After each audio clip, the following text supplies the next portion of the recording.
গাছ আছে, ওই গাছের মধ্যে দেখবেন বাসা বানায় ঝুলে থাকে, থাকে না ভাই?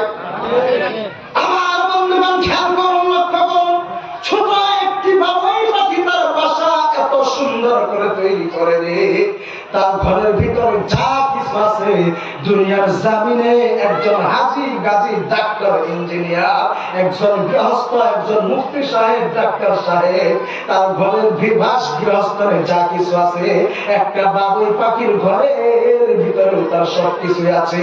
বলেন ঠিক না ঠিক?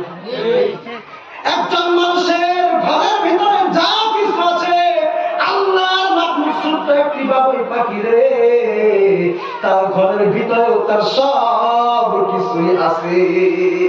তাহলে আমি আপনি বাবুই পাখির কাছে কি হার মানি না ভাই? আমার আপনার থেকে কারিগরি ক্ষমতা বাবুই পাখির বেশি না?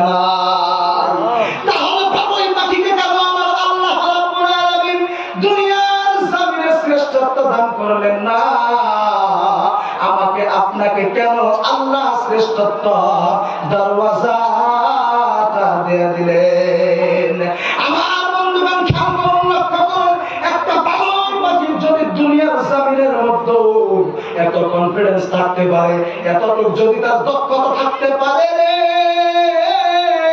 একটা মৌমাছির যদি এতটুকু দক্ষতা থাকতে পারে, আমি আপনি মানুষ হয়ে তাদের কাছে যদি হার মানতে লাগে, তাহলে তাদেরকে কেন আমার আল্লাহ তাআলা দুনিয়ার জমিনে শ্রেষ্ঠত্ব দান করে নাই? আমার আপনার মতো ক্ষুদ্র মানুষকে কেন আমার আল্লাহ তাআলা শ্রেষ্ঠত্ব দান করলেন? বাবা বিষয় না ভাই?